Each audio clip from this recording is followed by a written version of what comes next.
Hi all welcome to football arena. South American രാജ്യങ്ങളുടെ പരിശീലകനായിക്കൊണ്ട് ഒരു യൂറോപ്യൻ പരിശീലകൻ എത്തുക എന്നുള്ളത് വളരെ അപൂർവമായിക്കൊണ്ട് സംഭവിക്കുന്ന ഒരു കാര്യമാണ്. ബ്രസീൽ ഭൂരിഭാഗവും ബ്രസീലിയൻ പരിശീലകരെ തന്നെയാണ് നിയമിക്കാറുള്ളത്. അർജന്റീനയുടെ കാര്യത്തിലേക്ക് വരുമ്പോൾ അർജന്റീൻ പരിശീലകരെ തന്നെയാണ് അവർ നിയമിക്കാറുള്ളത്. പക്ഷേ ഇത്തവണ CBF മാറി ചിന്തിച്ചു.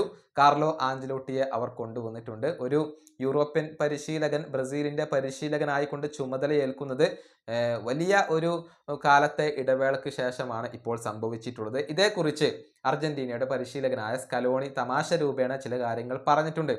സൗത്ത് അമേരിക്കയിലേക്ക് കൂടുതൽ യൂറോപ്യൻ പരിശീലകർ വരട്ടെ, എന്നാൽ അർജന്റീനയിലേക്ക് വരേണ്ട കേട്ടോ എന്നാണ് ചിരിച്ചുകൊണ്ട് ഇപ്പോൾ സ്കലോണി പറഞ്ഞിട്ടുള്ളത്. അതായത് അർജന്റീനയിലേക്ക് വരികയാണെങ്കിൽ തീർച്ചയായും സ്കലോണിയുടെ സ്ഥാനമായിരിക്കുമല്ലോ നഷ്ടമാവുക. അതുകൊണ്ട് അത് വേണ്ട, മറ്റുള്ള രാജ്യങ്ങളിലേക്കൊക്കെ യൂറോപ്യൻ പരിശീലകർ വന്നോട്ടെ എന്നാണ് ഒരു തമാശയായിക്കൊണ്ട് സ്കലോണി പറഞ്ഞിട്ടുള്ളത്. അദ്ദേഹത്തിന്റെ വാക്കുകൾ ഇങ്ങനെയാണ്: ഫുട്ബോൾ ലോകത്തെ ഏറ്റവും മികച്ച പരിശീലകരിൽ ഒരാളാണ് കാർലോ ആഞ്ചലോട്ടി. അദ്ദേഹത്തിന്റെ ശൈലി എനിക്കിഷ്ടമാണ്. തീർച്ചയായും ഇതൊരു ഗ്രേറ്റ് ആയിട്ടുള്ള കാര്യമാണ്.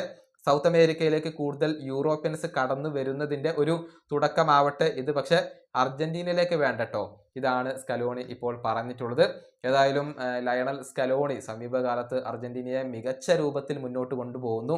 അടുത്ത വേൾഡ് കപ്പിന് യോഗ്യത നേടിക്കൊടുക്കാൻ അദ്ദേഹത്തിന് കഴിഞ്ഞിട്ടുണ്ട്. അതുകൊണ്ട് തന്നെ ഇനിയുള്ള വേൾഡ് കപ്പ് യോഗ്യതാ മത്സരങ്ങൾ വളരെ റിലാക്സ് ആയിക്കൊണ്ടായിരിക്കും അർജന്റീന കളിക്കുക. ഈ വീഡിയോ അവസാനിപ്പിക്കുന്നു. അടുത്തൊരു വീണ്ടും കാണാം.